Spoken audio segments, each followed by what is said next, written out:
У вас была мэта дапамагчы Ціхановскай. Там цэлая псіхалагічная драма. Санкцыі ці перамовы. І мы такія, what the fuck? Гэта касяк? Гаўняны імідж. Ты маеш нейкую карысць з байсолу? Мільён. Зменаў не будзе? Пакуль мы змагаемся, мы не прайгралі.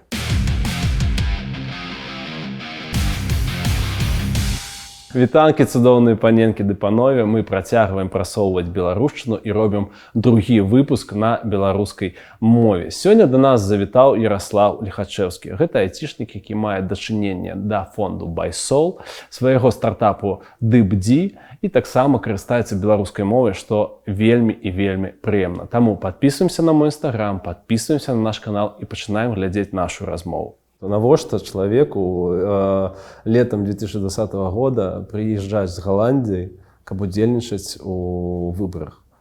Выпадак. Гэта ўсё выпадак. Як усё было? Усё проста склалася такім чынам. Было ўсё вельмі цікава. Зіма 19-20 году. Я ў Голландии, у нас развивается бизнес, мы плануем выходить на американский рынок, я набываю квитки ў Штаты и планую, что напрыканцы красавіка я лечу ў Штаты минимум там, на 6 месяцев и начинаю некую операцыйную дзейнасць ўсё гэта развивать у Штатах. Потым здараецца ковід. Усе пералёты скасоўваюць, нікуды я не лечу, я сяджу на пляжы у гэтай нашай газе з бутэлькай партвейну і думаю пра жыццё, што далей рабіць, калі гэта ўсё скончыцца, што будзе.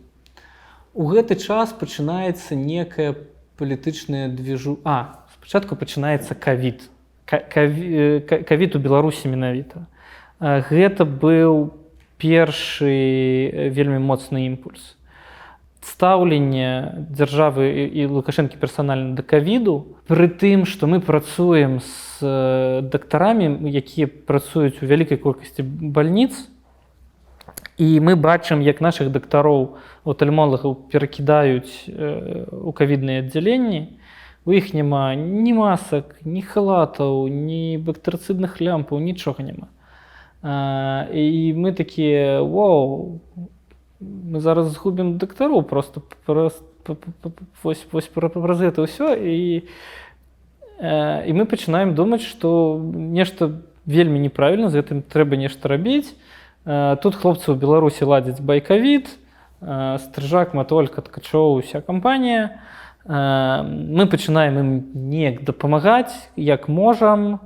Наша матывацыя ў тым, каб паставіць усе гэты сродкі аховы і абсталявання нашым жа дактарам, тому што мы пра іх клапоцімся ў першую чаргу. Калі мы пастаўляем, мы яшчэ гэта ўсё пастаўляем ва ўсё аддзяленне.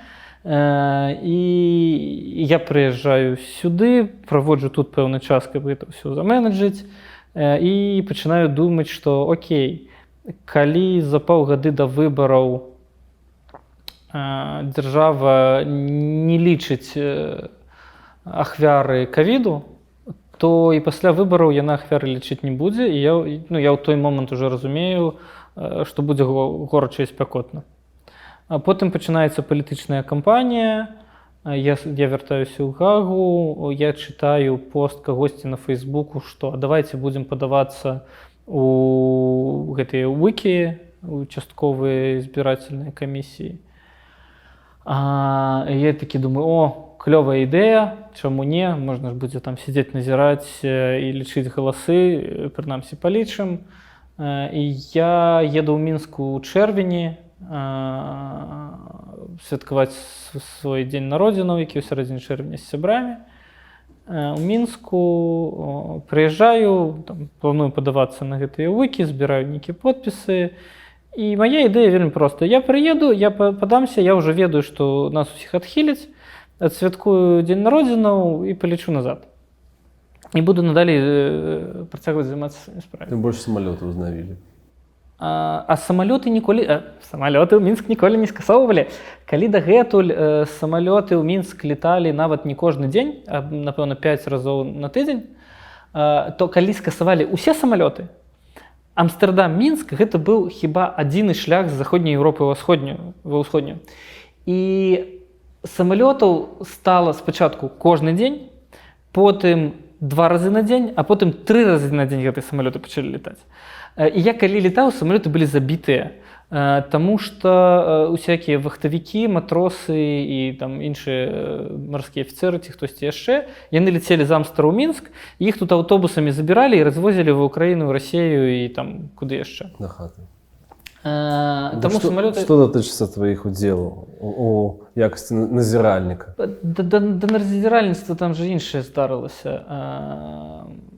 У мяне дзень народзіны быў 17 чэрвеня, раніцай 18-х затрымалі бабарыкаў. А Саша Зверова, яна моя аднакласніца, мы з дзяцінства сябруем. Ну і калі іх затрымалі, ну я не мог не прапанаваць дапамогу і штосьці якасці. І з гэтага моманту я зразумеў, што, ну, прынамсі да выбараў я застануся ў Менску. Я дапамагаў спачатку ў офісе бабарыкі, потым у штабе, потым у аб'яднаным штабе, неяк кансультавалі голас па распазнаванні бюлетэняў і пашпартоў, калі яны там пілілі гэты Computer Vision для гэтага, там якія яшчэ былі хакатоны, дзе іншыя праекты ментарыў і там, ну, спрабаваў быць карысным. Назіральнікам папрацаваў амаль увесь тыдзень. Гэта вельмі цікавы досвед, і я калі-небудзь напішу пра гэтую кнігу. Гэта вельмі доўгая гісторыя. Але ж самае, не ведаю, самае цікавае ці смешнае, што з табою здарылася за гэты час? Гэта было цэлае маленькае жыццё. У мяне было 2 старшыні камісіі на ўчастках. Адзін быў дырэктарам школы. Это не моя школа. Я жыў у адным месцы ў дзяцінстве, у школу ездзіў крыху іншае месца. Гэта была школа там, дзе я жыў. Ну, то бок я там шмат каго ведаю, школа побач з домам, я вырашыў у гэтай школе назіраць. Вось адзін чалавек быў дырэктарам гэтай школы, іншы чалавек быў дырэктарам мясцовага ЖЭСу, ці ЖРЭУ, я не памятаю. Дырэктар ЖЭСу, ён такі сапраўдны лукашыст, такі вось ён бы казаў: я бацька, я бацька. Таму што, ну, прынамсі, ён неяк свой дабрабыт у гэтым ЖЭСе змог зрабіць. Дырэктар насупраць вельмі адрозны чалавек.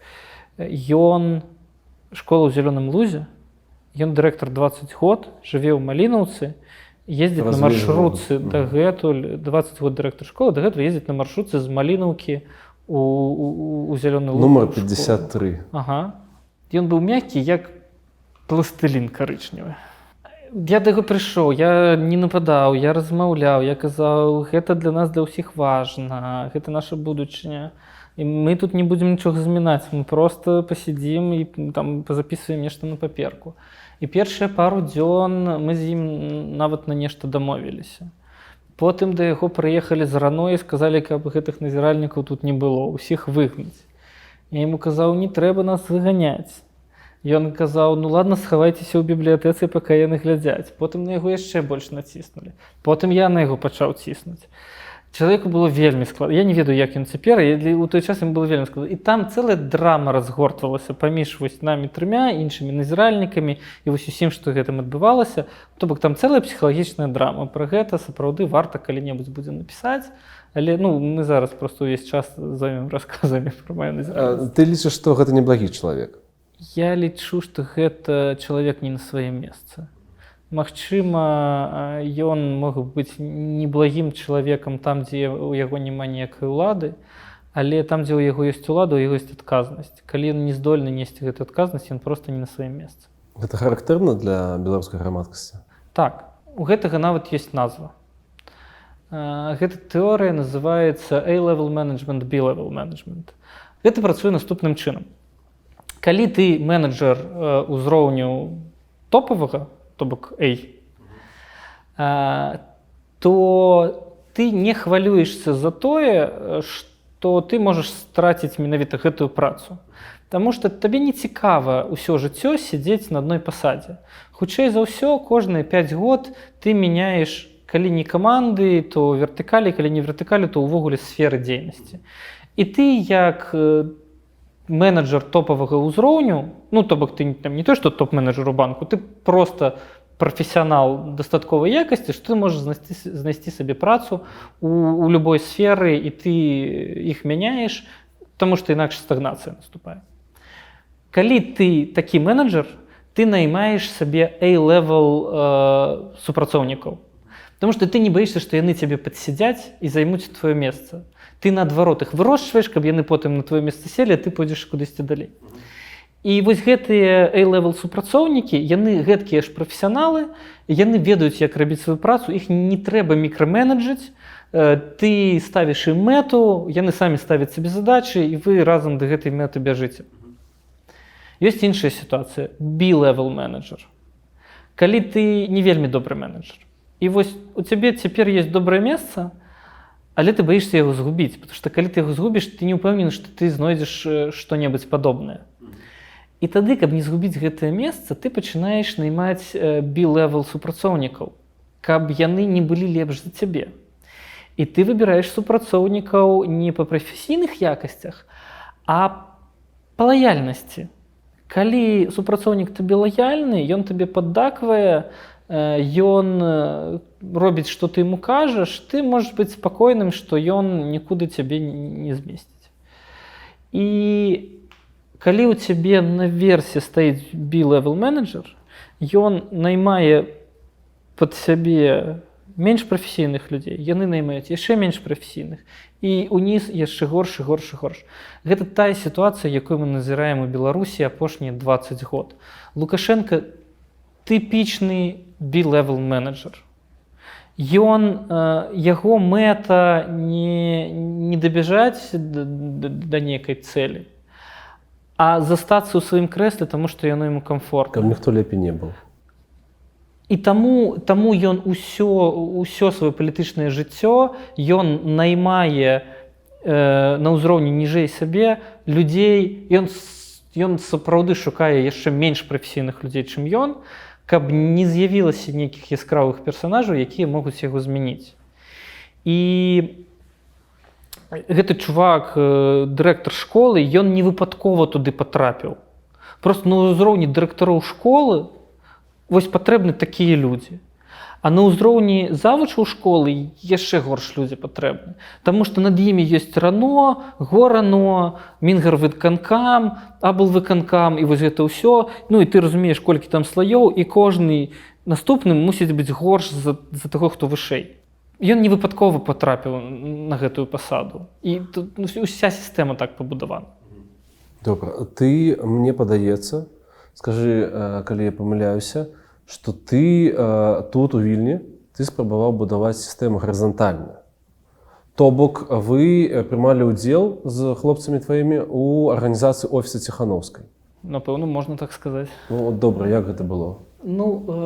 Калі вы дазналіся, што Ціханаўская ў Вільні і што Ціханаўская не плануе рухаць назад, а вы купілі квіткі на самалёт і прылецелі сюды дапамагаць. Мы спачатку скантактаваліся з ёй, дамовіліся сустрэцца. У нас была сустрэча літаральна на гадзіну. Нам спадабалася ўсім. Мы дамовіліся, што яшчэ павячэраем гэты дзень. Паразмаўлялі яшчэ за вячэрай, пасля чаго Святлана сказала: пераязджайце сюды, давайце працаваць разам. І потым мы сапраўды, як маглі, дапамагалі ёй выбудоўваць структуры. Калі мы вярнуліся другі раз, тут ужо быў Франак, ён ужо пачаў гэтую працу. Мы чым маглі дапамаглі. Гэта было супрацоўніцтва? Ці гэта быў ваш пачатак працы, потым з'явіўся Франак? Не, мы спачатку дамовіліся, то бок мы прыехалі, пазнаёміліся, нас запрасілі прыехаць. Калі мы вярнуліся, Франак ужо быў, і ён ужо пачаў працаваць. Франак быў адзін ці з невялікай камандай. То бок мы адчувалі, што мы можам быць карыснымі, што мы можам узмацніць гэту гісторыю. І на пачатку, у верасні, мы сапраўды вельмі шчыльна працавалі разам і дапамагалі выбудаваць тое, што потым ператварылася ў офіс Ціханаўскай. Адзінае, што мы заўжды у той час заставаліся байсолам, фондам, які мусіў стаяць крыху асобна, каб падзяліць палітычную гісторыю і фінансавую гісторыю, таму мы ніколі не былі часткай офіса. Мы былі заўжды асобнай арганізацыяй, якая дапамагае. Чаму зараз вы не супрацоўнічаеце? Таму што ёсць франак? Ну, я маю на ўвазе офіс. Што ты имееш на ўвазе, калі ты кажаш, што мы не супрацоўнічаем? Ну, я ведаю, што вы супрацоўнічаеце як арганізацыя, але офіс гэта другая, іншая гісторыя. Ну, у офіса ёсць свая структура, яна выбудаваная па пэўнай логіцы, там ёсць свае... Тебе падабаецца гэта логіка? Яна гарызантальная? А я, напэўна, не мушу ацэньваць гэтую логіку. Ну, то бок, я не з'яўляюся часткай офіса, я не з'яўляюся менеджерам офіса, я не мушу даваць ацэнку ўвогуле. Я ведаю, што яна пэўным чынам выбудаваная. Людзі, якія яе выбудоўвалі, яны бачаць гэта так, і яны бяруць на сябе адказнасць за тое, што яны працуе менавіта так, а не інакш. І ўсё, што мы можам цяпер зрабіць, гэта пакінуць ім гэтую адказнасць і даць ім шанец зрабіць так, як яны бачаць. Бо калі ты і я будзем хадзіць і мы казаць, вы ўсё робіце неправільна, я ведаю, як зрабіць лепш, то мы будзем просто бясконца перабудоўваць структуру офіса замест таго, каб рабіць справу. Ну, ты задаволены тым удзелам, які вы атрымалі? Ну, ваш удзел і сваёй працай? У які момант?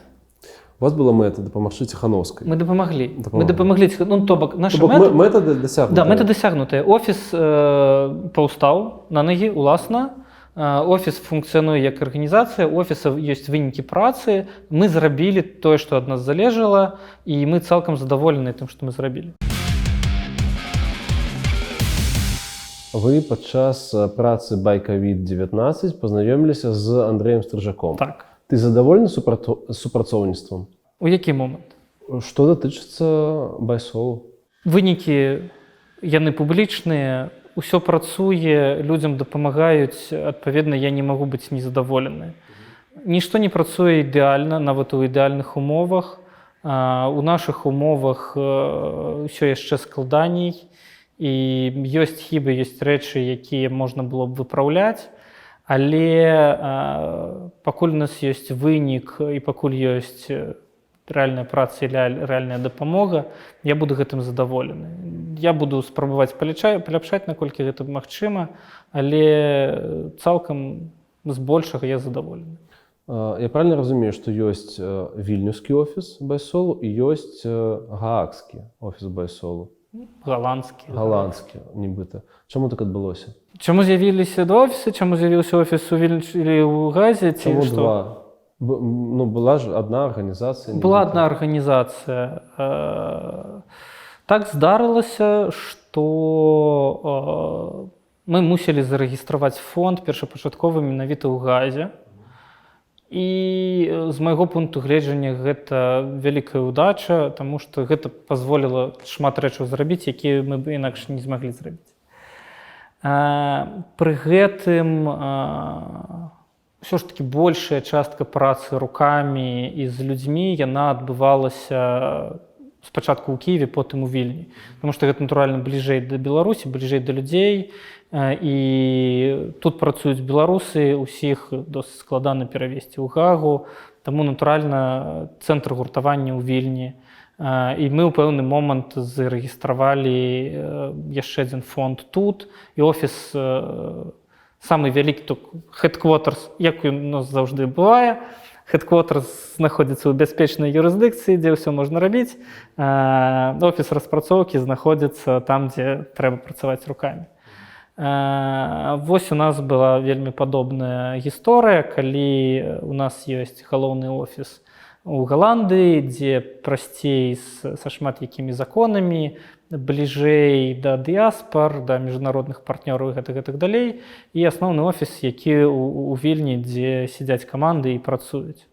Ну і потым гэта ўсё развівалася, структура расла, і, натуральна, з'явіліся задачы, якія прасцей лепш выконваць у Нідерландах, там каманда сфарміравалася. Есть задачы, якія прасцей лепш выконваць тут бліжэй да Беларусі ў Вільні, і каманда сфарміравалася. Ну і вось такім натуральным чынам з'явілася 2 офісы. То бок чын натуральны, гэта не вынік нейкага там канфлікту. Слухай, гэта натуральны чын. Ну, я не буду тут рабіць выгляд, што мы усю дарогу працавалі без канфліктаў. Канфлікты паміж людзьмі гэта нармальна, асабліва ў стрэсовай сітуацыі блізкай да ваеннай ці цалкам ваеннай. Кожны хоча зрабіць як лепш, у кожнага свой погляд, як гэта трэба зрабіць. Таму мы бачым, што ўнутры дэмакратычных сілаў розныя погляды, у розных фондаў розныя погляды, у розных людзей бываюць розныя погляды. Гэтак жа сама ў нас бывалі розныя погляды, бывалі розныя спрэчкі, але пра што я казаў, наша задача навучыцца дамаўляцца паміж сабой і навучыцца супрацоўнічаць і працаваць. Мне падаецца, мы кепска ці добра гэтую задачу выконваем і рухаемся далей. І што ты можаш сказаць наконт вашых адносінаў? Яны ёсць. Яны не ідэальныя, іх можна паляпшаць, але яны ёсць. Раней было лепей? А па якіх параметрах мы ацэньваем лепей ці прасцей?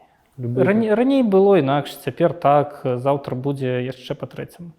Што ты думаеш наконт іміджу арганізацыі? Гаўняны імідж. Як так адбылося? Так адбылося зноў-такі натуральным чынам. Па-першае, мы былі самай відавочнай цэлю для атак прапаганды і не толькі прапаганды. Я думаю, што у беларусаў ёсць яшчэ адна праблема, з якой трэба змагацца. Гэта складанае стаўленне да грошай. Грошаў баяцца, грошы любяць, але гэтаму нікому не паказваюць. Таму калі мы прымалі рашэнне працаваць з грашыма, з вялікімі грашыма, дапамагаць людзям, мы цалкам разумелі, чым для нас гэта можа скончыцца і што ў нас будзе ляцець. Таму гэта было толькі пытанне часу, але гэта рашэнне было прынята свядома, мы ведалі, на што мы ішлі. І шытсторм здарыўся. На нас пачалі нападаць пэўныя сілы, яны вельмі сильна пашкодзілі рэпутацыю арганізацыі. Магчыма, нешта можна было зарабіць інакш, штосьці лепш. Магчыма, хтосьці з нашых партнёраў мог павозіць сябе іншым чынам. Магчыма, сітуацыя магла б развівацца не так, як яна развілася. Але здарылася, як здарылася. Усё, што нам заставалася, гэта выпраўляць памылкі і выпраўляць сітуацыю. Мы зрабілі досыць пільную працу. Да нас было вельмі шмат пытанняў па непразрыстасці. Часткова адсутнасць празрыстасці можна патлумачыць пытаннямі бяспекі, часткова тым, што мы лічылі, што у нас былі больш важныя задачы, чым займацца пільнай справаздачнасцю, але мы змаглі з гэтым папрацаваць. Мы змаглі сабраць наглядальны савет дыаспар з людзей, з беларусаў усяго свету, якія маюць доступ да ўнутранай кухні фонду, якія могуць зазірнуць за некую шторку, дзе мы ім паказваем увесь унутрак і ўсе фінансавыя аперацыі і ўсё. І потым яны могуць вярнуцца да грамадства і сказаць: так, мы паглядзелі, мы праверылі, ўсё добра. Гэта часткова выправіла сітуацыю. Не цалкам, але зноў-такі гэта тая рэчыснасць, якая ў нас ёсць. Магчыма, нам удасца выправіць гэту сітуацыю яшчэ лепш, а магчыма, мы проста вынесем гэтыя урокі для будучыні, і калі будзем рабіць новыя праекты, то будзем пазбягаць гэтых памылак ад пачатку. Як ты гэта разумееш? Чаму да вас узніклі прэтэнзіі? Калі ўзяць агулам, заўжды там, дзе грошы, там ёсць прэтэнзіі. Магчыма, пакуль усе былі на хвалі ўздыму і ўсе былі ў такім баявым настроі, ўсё працавала, усім было не надта да пытанняў. Калі пачаліся складанасці прабуксоўкі ў рухе агулам, гэта натуральныя паводзіны людзей пачаць шукаць, а што пайшло не так, хто аблажаўся. І зноў-такі, я не магу сказаць, што мы ўсё рабілі ідэальна, мы рабілі гэта настолькі добра, наколькі мы маглі на той момант. Гэта натуральны стан рэчаў, калі нам пачыналі задаваць пытанні там, дзе людзі не разумелі працэсу. Мы спрабавалі камунікаваць настолькі адкрыта, наколькі гэта магчыма, і тлумачыць. Не ўсё ўдавалася, але тым не менш, вось так. Але пры гэтым мы ведаем, што на нас былі мэтанакіраваныя атакі менавіта для таго, каб адмыслова патапіць фонд, таму што ўсё ж такі мы сваю працу выконвалі. Наша асноўная місія была стварыць у людзей унутры краіны пачуццё, што ў іх ёсць страхоўка, калі нешта здарыцца, то іншыя беларусы іх падтрымаюць. Фонд у гэтым сэнсе быў толькі інструментам. То бок мы кажам пра салідарнасць. Беларусы падтрымліваюць беларусаў, мы дапамагаем гэта ўсё фасіліціраваць. Мы ведаем, што на нас былі адмысловыя атакі, каб нас патапіць, каб пазбавіць людзей вось гэтага пачуцця некай бяспекі. Чаму справаздачы ў Фейсбуку і на сайце адрозніваюць амаль на 400 000 еўра? Шчыра кажучы, я не памятаю. А мы публікавалі ў Фейсбуку справаздачы? Штосьці было? Лічба 400 000 еўра мне падаецца знаёмай. Мне здаецца, што мы сапраўды у некай справаздачы ў пэўны момант 400 000 згубілі. Згубілі мы іх праз тое, што... То бок, мы не згубілі 400 000, мы згубілі... У справаздачы. У справаздачы недзе. Мы згубілі іх праз тое, што у нас грошы паступалі з розных крыніц, і мне падаецца, што ў пэўны момант Facebook адправіў нам 400 000, нам прыйшла плацёжка ад Фейсбука, што грошы адпраўленыя, а яны праз нейкія там банкаўскія штукі не дайшлі, яны вярнуліся на Facebook, і он потым адправіў яшчэ раз, але ўжо не гэтай жа сумай, ён там далучыў яшчэ нешта, і у нас там недзе мы 2 разы залічылі вось гэтыя 400 000, адпаведна, у нас там у некай справаздачы яны былі ўлічаны, у іншай калі мы падлічвалі вось гэтыя чэкі з таго, што нам адпраўлялі, у нас былі гэтыя 400 000, калі мы падлічвалі прыходы на нашым рахунку, іх не было. То бок, магчыма, з гэтага магло гэта з'явіцца. Мы гэта дастаткова хутка, наколькі я памятаю, знайшлі і пайшлі грукацца ў Facebook, дзе нашы 400 000, разабраліся, што яны да нас дайшлі, проста той плацёж не прайшоў, і штось такое было. Слухай, у вас сапраўды не было прафесійнага бухгалтара на пачатку працы? Мы рабілі фонд з таго, што было. То бок, задача была проста запусціць і зрабіць. Сапраўды, ўсё было зроблена на каленцы. І дзіўна, як яно ўвогуле працавала. Для нас галоўнае, што яно працавала. І у нас сапраўды не было прафесійнага бухгалтара. То бок, разумееш, бухгалтарскі ўлік – гэта не нешта, пра што ты думаеш у першую чаргу. Ты ведаеш, што напрыканцы года у цябе будзе справаздачнасць, тады прыйдзе бухгалтар і пачне гэта ўсё разгрыбаць. Але першыя месяцы мы пра гэта натуральна не думалі. Мы вялі ўлік у сваіх табліцах, то бок мы ўсё выбудоўвалі на даверы адно да аднаго, што ўсе грошы ідуць туды, куды яны мусяць ісці. Мы гэта ўсё ўлічвалі. Мы ведалі, што мы зарэгістраваны нідэрландскі фонд, і нам у любым выпадку прыйдзецца потым адчытвацца нават перад галандскай налогавай і перад галандскай дзяржавай, таму што інакш быць не можа. І ўсё будзе ўлічана. Але, так, сапраўды, першыя месяцы нам было не да бухгалтара ўвогуле. Гэта касяк? Гэта маленькі касячок. Я не лічу гэта крытычным касяком. Гэта нармальная бізнес-логіка. Калі ты ставіш працэсы ў кампаніі, калі ты пачынаеш кампанію, а фонд быў гэткім жа стартапам, як і любы іншы стартап, ты не думаеш пра бухгалтарскі ўлік ад самага пачатку. Калі б мы развіваліся па нармальных законах, то бок мы прыдумалі фонд.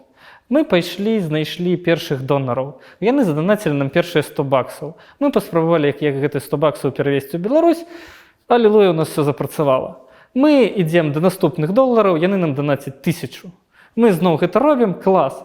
Недзе на 10 тысячах мы такія, окей, у нас гэтыя працэсы адбудаваныя, давайте цяпер мы наймем бухгалтара, які будзе ўсё гэта апрацоўваць. У такой логіцы гэта ўсё нармальна. І да моманту, калі ў цябе ёсць мільён, то у цябе ёсць бухгалтар, натуральна. Што тут адбылося? Мы сядзім у Киеве, давайте запустим фандрайзер на Фейсбуку, мабыць, што-небудзь назбіраем. Мільён. Вось літаральна за пару дзён. Мы такія, окей, у нас есть мільён, нам трэба з ім нешта рабіць. І мы пачынаем выбудоўваць сістэму верыфікацыі і прыёму заявак, мы пачынаем выбудоўваць сістэму дыстрыбуцыі грошай, мы вось гэта ўсё пачынаем. Ну, сапраўды, бухгалтэрыя была не самай відавочнай задачай, якую трэба рабіць. Таму што, ну, альбо ты думаеш пра бухгалтэрыю прафесійную, альбо ты думаеш, як вось выбудаваць працэсы працоўныя і зрабіць улік таго, каб у цябе нічто не згубілася, а потым ты ўжо наймаеш бухгалтара, які прыходзіць, такі, што вы тут нарабілі, давайте зараз разбірацца. І вы садзіцеся, разбіраецеся, і ўрэшце рэшт у вас все адно ўсё сходзіцца. Ты маеш нейкую карысць з байсолу? Я маю вельмі вялікую карысць з байсолу. Я маю на ўвазе фінансавую карысць. Фінансава я маю страты з байсолу. А то бок гэта твае грошы, якія ты інвеставаў у гэта ці? Калі мы размаўляем шчыра і адкрыта, байсол вельмі доўга быў маім full-time job, то бок я амаль не ўдзельнічаў у сваім бізнесе, я працаваў 24/7 у байсоле, і мы дамовіліся, што будзе кампенсацыя, ну, там, прынамсі, плаціць за кватэру і каб было на што паесці. То бок мы дамовіліся, што ўсе, хто працуе на фултайм на байсоле, яны будуць атрымліваць кампенсацыю. І я гэту кампенсацыю ад байсолу атрымліваў як фултайм супрацоўнік. Мы палічылі, што гэта будзе правільная логіка. І прынцыпы былі аднолькавыя для ўсіх, хто працуе. Што тычыцца агулам, ну, ты разумееш, калі у цябе ёсць бізнес, а потым ты пераключаешся на нон-профіт, то гэта там зусім розныя гісторыі. І на пачатку я свае грошы аплочваў разныя рэчы, каб гэта ўсё функцыянавала. Потым, на шчасце, у нас з'явіліся грошы на адміністратыўныя выдаткі, якія мы пачалі выкарыстоўваць. Калі глядзець фінансава, то, ну, для мяне гэта досыць вялікія страты. Ну, пры гэтым я магу шчыра казаць, некую кампенсацыю байсол мне плаціў. Гэта вялікія грошы? Калі мы кажам пра звычайнага чалавека ў Беларусі, для яго гэта вялікія грошы. Калі мы кажам пра тое, каб жыць у Вільні, здымаць жытло... 1500 евро, 2000, 1000? Ну, вось, 10, да, у гэтых лічбах. Ну, то бок, гэтага хапала здымаць жытло і там неяк існаваць. Ну, то бок, ты можаш, я не ведаю, паглядзець сярэднія заробкі ў Нідерландах і, ну, зусім іншая гісторыя. Хлопцы і дзяўчаты, вельмі важны сэнс, які мне вельмі падабаецца. Праект «Жыццё Маліна» – гэта нашы сумесныя намаганні. І таму вы вельмі дапамагаеце нам атрымліваць поспех. Таму, калі ласка, рабіце ўсё, як мае быць. Цісніце падабайкі, распаўсюджвайце гэта відэа і пішыце каментарыі. Я агучваю песімістычны пункт гледжання, а ты мне тлумачыш, ці згодны ты, ці не, а калі не, то чаму? Ну, давай, паехалі. Добра. Час ад часу у цябе з'яўляецца адчуванне, што ўсё гэта не мае сэнсу? Пастаянна. Што з гэтым рабіць? Думаць, рэфлексаваць. Ну, насамрэч, ты адчуваеш, што мы робім слушную справу і што мы мусім яе рабіць. Калі ў цябе ў пэўны момант няма разумення, навошта мы гэта робім і чаму, гэта проста значыцца, што трэба знайсці адказ. Вось у той момант, калі я пачну адчуваць, што мы робім неслушную справу і мы не мусім гэтага рабіць, вось у гэты момант я пачну хвалявацца. А калі я просто не разумею, ну гэта значыць, мне трэба лепш падумаць. Ці баишься ты, што тренд на падтрымку беларусаў завершыцца? Не баюся. Я ведаю, што ён завершыцца. У свеце шмат чаго адбываецца, і ўжо даўно Беларусь не ў фокусе. Ёсць Афганістан, ёсць шмат чаго цяпер, на што пераключаецца ўвага, і вельмі складана трымаць увагу еўрапейскай, нават ці міравой супольнасці толькі на Беларусі. Але агульныя каштоўнасці, за які мы змагаемся, тренд ніколі не пераключыцца, і гэта значыцца, мы заўжды знойдзем падтрымку сярод сваіх, сярод сяброў за мяжой. Я не хвалююся. Зменаў не будзе? Будуць. Тлумач. Зменаў не будзе толькі калі мы перастанем мяняць. Калі мы працягнем мяняць, яны ўсё адно будуць. Гэта простая фізіка. Калі ты прыкладаеш нейкі вектор сілы да якога-небудзь аб'екта, ты яго пасунеш. Пакуль мы працягваем барацьбу, пакуль мы працягваем змагацца, пакуль мы працягваем прыкладаць сваю энергію, яно будзе мяняцца. Яно можа мяняцца не так хутка, як нам хочацца, тому што у любой фізікі ёсць свае законы, але закон захавання энергіі кажа нам, што энергія нікуды не знікае. Калі мы прыкладаем гэтую энергію, значыцца, мы ўжо змяняем. А калі Беларусь стане часткай Расіі? Ніколі. Беларусь стане часткай Расіі толькі калі знікнуць беларусы, і адпаведна знікне Беларусь. Покуль ёсць беларусы, што б ні адбывалася, Беларусь ніколі не стане часткай Расіі. Беларусь была ў складзе Расійскай імперыі 150 год і не стала часткай Расіі. Беларусь была ў складзе Савецкага Саюзу 70 год і не стала часткай Расіі. Я не ўяўляю сабе, што мусіць адбыцца, каб Беларусь стала часткай Расіі. Магчыма, на нейкі перыяд Пуцін увядзе войскі і знову ўключыць тэрыторыю Беларусі ў склад некай новай расійскай імперыі. Мы з табой ад гэтага не станем часткай Расіі. Беларусь – гэта беларусы, у першую чаргу, а не тэрыторыі. Так, нам хацелася б мець сваю ўласную тэрыторыю, на якой мы можам будаваць свой уласны дом. І я веру ў тое, што мы яе адваюем. Але Беларусь – гэта мы, гэта ты, я, гэта гледачы, гэта усе мы. Пакуль мы не пагадзімся стаць часткай Расіі, мы не можам стаць часткай Расіі. Мы прайгралі? Калі ты агулам спрашиваеш, то мы не прайгралі. У чымсьці мы прайгралі пэўныя бойкі, але пакуль мы працягваем, мы не прайгралі. Калі мы змерымся з паражэннем, тады мы прайгралі. Пакуль мы змагаемся, мы не прайгралі. Наш лёс пакутваць? Наш лёс змагацца. Як з гэтым жыць? Калі ты ўвесь час стамляешся ад таго, што ты змагаешся. Мне падаецца, гэта прырода чалавека ў любым выпадку. Ты ўвесь час з чымсьці змагаешся. Мы змагаемся са злачыннай уладай, мы змагаемся з парушэннем правоў чалавека, мы змагаемся з сутнасцю дэмакратыі, іншыя людзі змагаюцца з хваробамі, хтосьці змагаецца са старасцю, хтосьці змагаецца за дабрабыт. Усе людзі змагаюцца. Змаганне – гэта натуральны стан чалавека. Калі ты перастаеш змагацца і расслабляешся, адпускаеш сітуацыю, рана ці позна гэта прыводзіць да дэградацыі і разбурэння. Таму змагацца за нешта лепшае – гэта звычайны стан чалавека. Проста у гэты перыяд мы змагаемся вось за гэта. Калі мы пераможам тут, мы пачнем змагацца за штосьці іншае, і ў гэтым частковы сэнс жыцця. Лукашенко будзе кіраваць Беларусю, пака не памрэ? Спадзяюся, што не, ён мусіць прайсці праз беларускі суд. Бабарыка будзе сядзець 14 гадоў? Не будзе. Я не веру, што гэта працягнецца 14 гадоў. Я думаю, што мы пераможам раней. Калі ўсё скончыцца? Хутка. Адносна маштабаў сусвету і гістарычных працэсаў ўсё скончыцца хутка. Але гэта неправільнае пытанне. Нічога не скончыцца.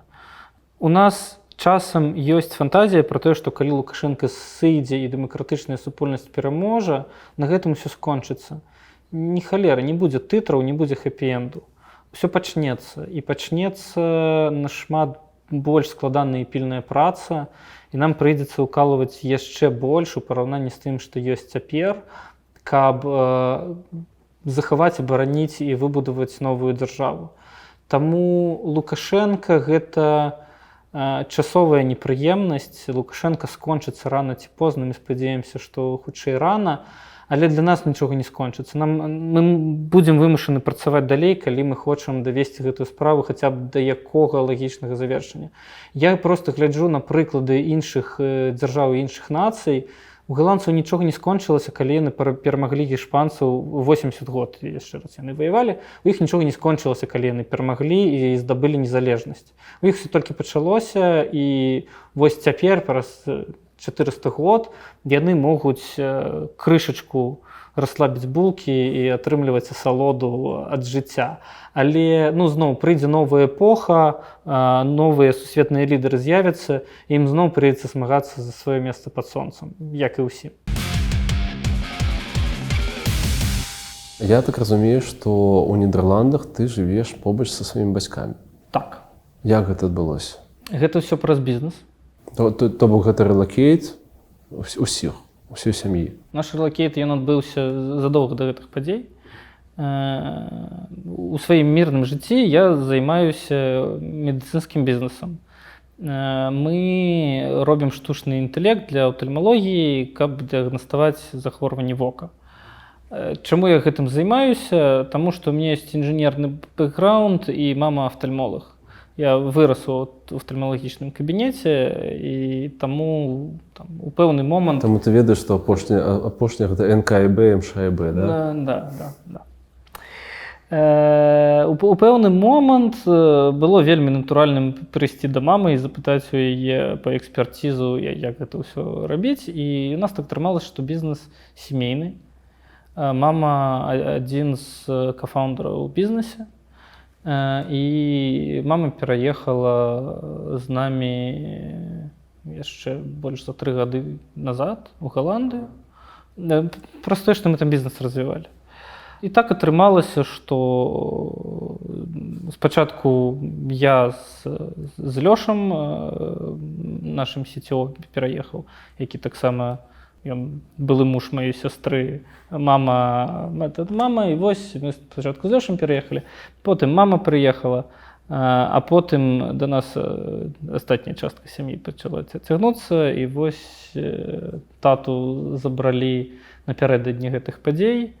І так атрымалася, што з цягам часу ўся сям'я пераехала ў Галандыю. Таму я, канешне, шчасліўчык у плане таго, што уся сям'я мая ў бяспецы, і гэта мне вельмі моцна развязвае рукі. Улічваючы твой досвед, 3 рэчы, якія мы, беларусы, можам навучыцца ў тых жа галандцаў, якія памерам з Гомельскай вобласці. Першае я б назваў, гэта уменне дамаўляцца паміж сабой. Гэта вось тое, чаго нам не хапае вельмі моцна. Галандцы умеюць сесці за стол і дамовіцца, што б не адбылося. У галандцаў было вельмі шмат момантаў у гісторыі ад часу, калі яны абвесцілі незалежнасць ад Іспаніі ў 16 стагоддзі. Ім за незалежнасць давялося 80 год ваяваць.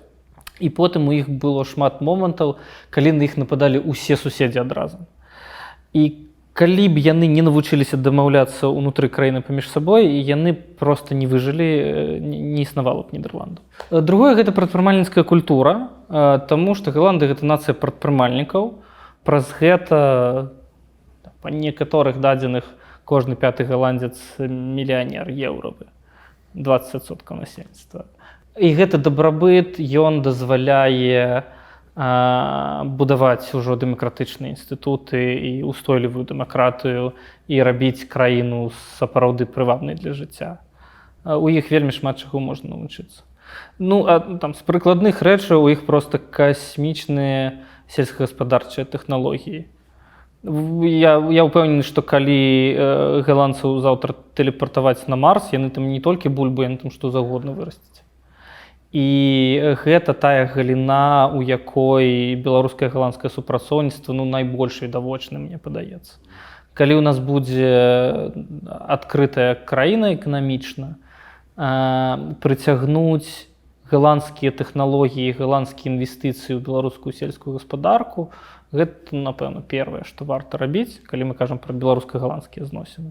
У нас да халеры зямлі у 5-6 разоў больш, чым у Голландыі, а пры гэтым Голландыя з'яўляецца найбуйнейшым экспарцёрам сельскагаспадарчай прадукцыі ў свеце. Па памеру з Гомельскую обласць, а яна экспартуе больш, чым you-name-it, хто заўгодна. Табе я пачытаю твае ж словы. Беларусь будзе лепшым месцам у свеце, дзе можна рабіць бізнес. О, гэта са свеженькага. Да, чаму? Часткова эмоцыі, часткова я заангажаваны, а часткова гэта рэчаіснасць. Насамрэч, што патрэбна для таго, каб рабіць бізнес? Патрэбны рынак, які расце. Беларуская эканоміка ў жудасным стане. Мы на дне. Калі мы пераможам, нам вось гэта ўсё шчасце дастанецца. І з гэтага становішча расці будзе вельмі проста. То бок, гэта будзе вельмі слабая эканоміка, якая будзе хутка расці і дастаткова працяглы час. Гэта ідэальныя ўмовы для развіцця бізнесу. У цябе ёсць адукаваныя пісьменныя людзі, добрыя прафесіяналы, якія гатовыя працаваць за малыя грошы, што стварае вельмі добрыя ўмовы для развіцця бізнесу. І гэта тое, што мы можам назіраць ва ўкраіне.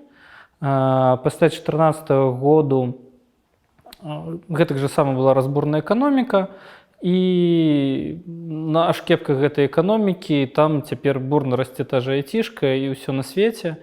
Мне падаецца, у Беларусі будзе яшчэ лепш. І таму цалкам натуральна для мяне выглядае, што беларусы будуць вяртацца дадому, будаваць новыя бізнесы.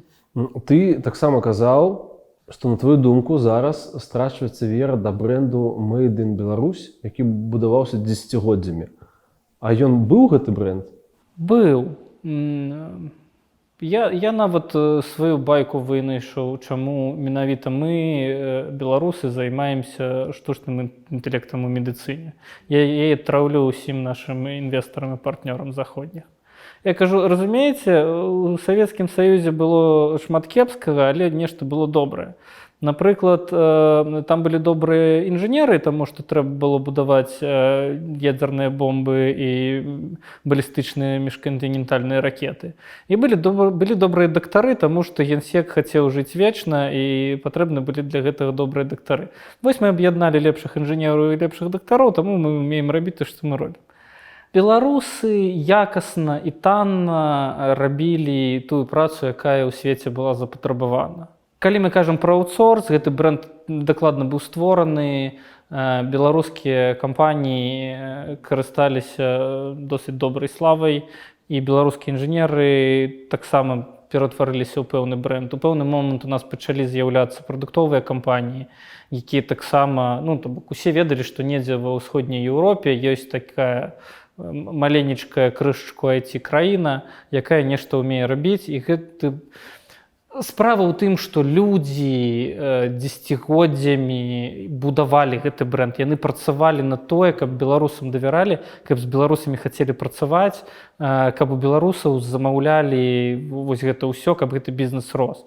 І яшчэ раз, калі людзі да чагосьці прыкладаюць высілкі, яно расце. І той же Епам з Добкіным, і той же Мікада з Пандадокам, і гісторыя з Маскарадам, і Варгеймінгам, і Вайберам, і усе, хто дасягнулі пэўных поспехаў, яны ўсе укладаліся ў гэты брэнд, яны інвеставалі ў гэты брэнд, таму што яны хацелі развіваць свае бізнесы, і яны грунтавалі вельмі шмат свае бізнесы на беларускай рэчаіснасці. І сапраўды брэнд быў створаны. Добра, растлумач мне свае адносіны з аутсорсам. Ты казаў, што гэта не назаўсёды, то бок ты ставішся да яго не вельмі добра, ці як? Я стаўлюся да яго добра, таму што аутсорс – гэта добрая працоўная бізнес-мадэль. Для Беларусі? Агулам. Гэта нармальная бізнес-мадэль. Адзінае, што ты не можаш адзіным аутсорсам жыць вечна. Ты мусіш развіваць нешта яшчэ. Калі я могу паўтарыць вось то інтэрв'ю, якое ты цытуеш, мы з маім аднакласнікам сядзелі ў якімсьці там, я не ведаю, 2000 нейкім годзе і разважалі пра тое, што калі заробкі будуць працягваць расці, танней будзе аутсорсіць у Індію. І, ну, Гэта наш асноўны канкурент, да? Умоўная Індыя. Я не ведаю, там у Румыніі расце, ва Ўкраіне, нават у Афрыцы гэта пачынаюць расці. Растлумач людзям, якія нічога, як я, нічога не разумеюць у гэтым, вось калі рэйтынг там аутсорс краін, мы дзе?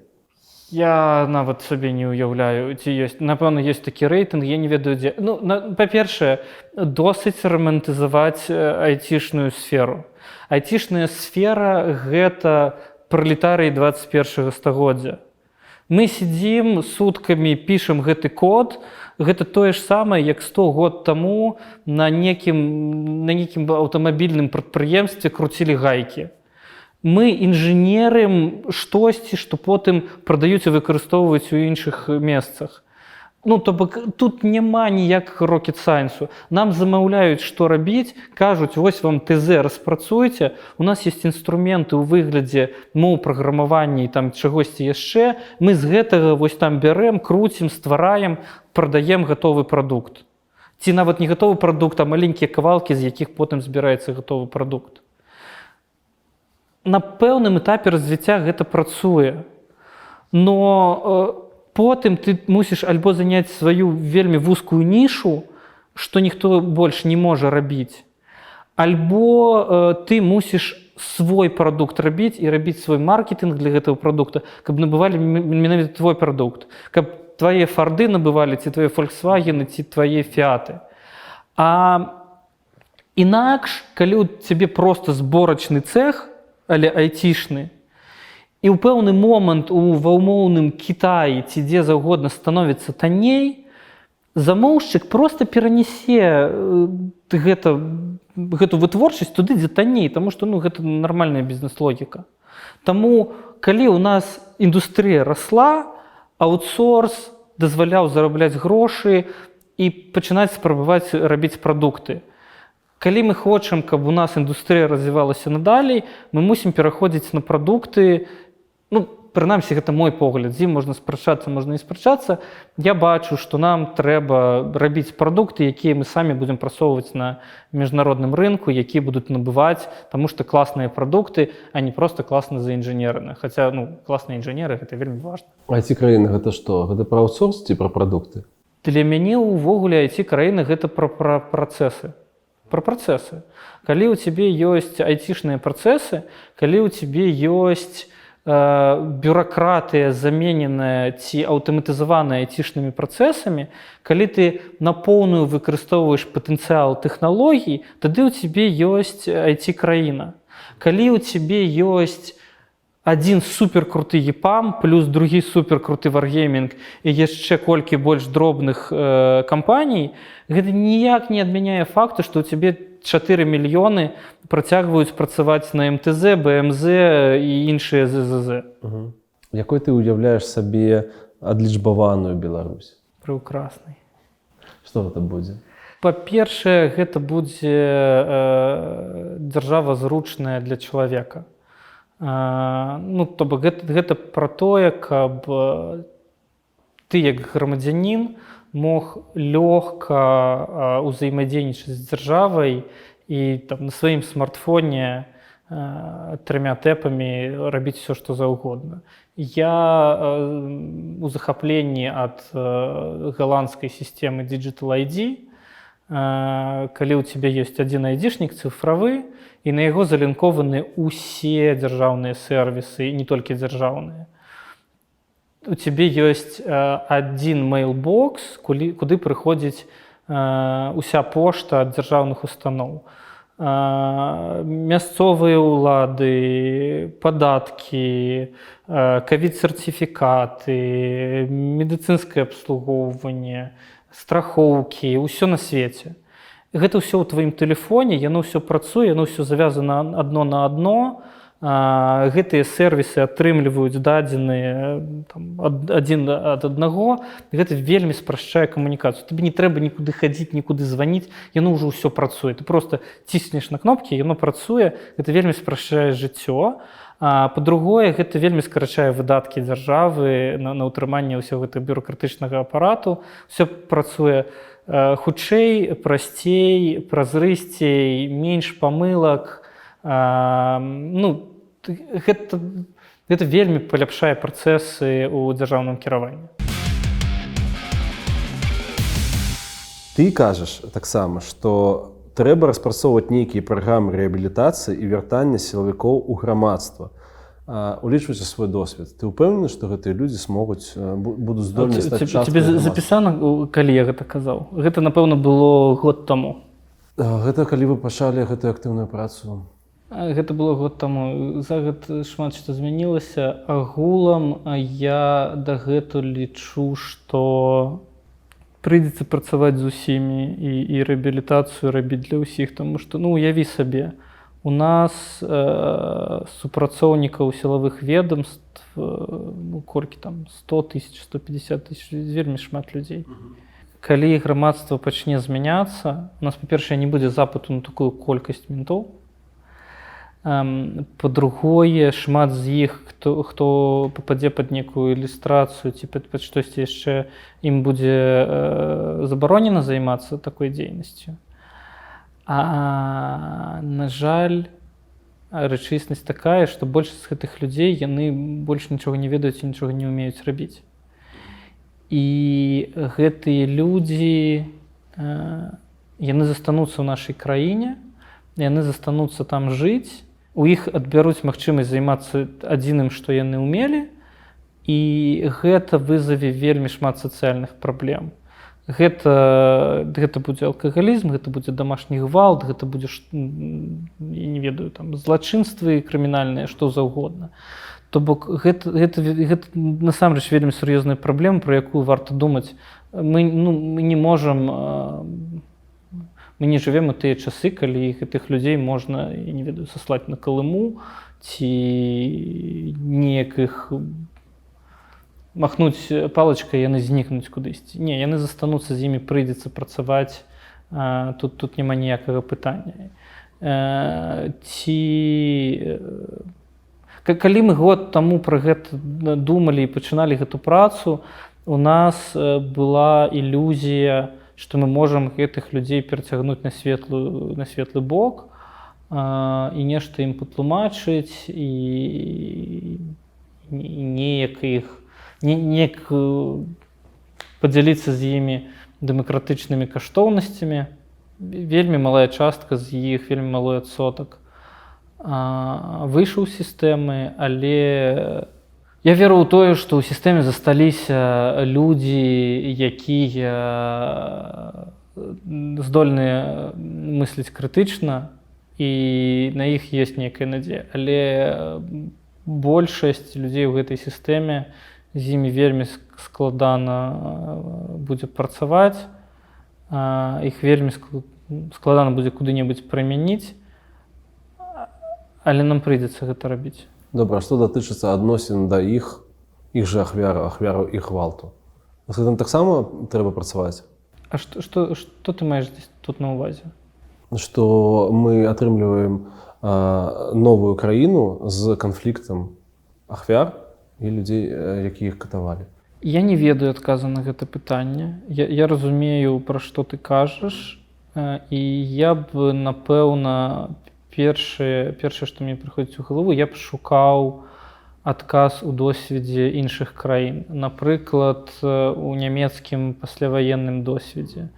Там гэтаксама былі каты, і былі іх ахвяры, і былі тыя ж самыя праблемы, і яны пэўным чынам іх пераадолелі. Абмежавалі, што можа рабіць армія і каму яна падпарадкоўваецца, абмежавалі шмат іншых рэчаў.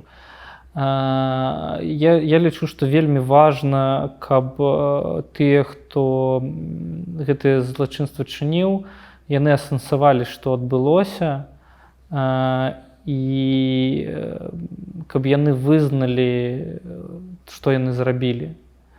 І я разумею, што камусьці прыйдзецца прайсці праз турму, і хтосьці правядзе ў турме досыць шмат часу. Хтосьці будзе вызвалены ад адказнасці. Гэта суперскладаныя пытанні, і я нават не блізка не спецыяліст у гэтай галіне, таму год таму мы спадзяваліся рамантычна хутка перамагчы і заклікалі сілавікоў да нас далучацца. Гэтага не адбылося, сітуацыя сталася нашмат горш, і праблемы нашмат глыбей аказаліся.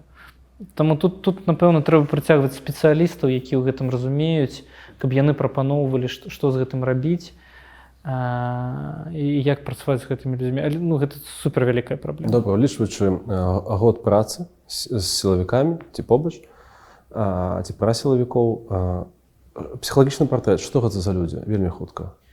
А мне нават на гэта мала што можна адказаць. У нас вельмі кароткі досвед працы з сілавікамі аказаўся. Мы у верасні пачалі гэтую працу, і недзе ў лістападзе мы яе скончылі. Мы пабачылі, што гэта нікуды не рухаецца.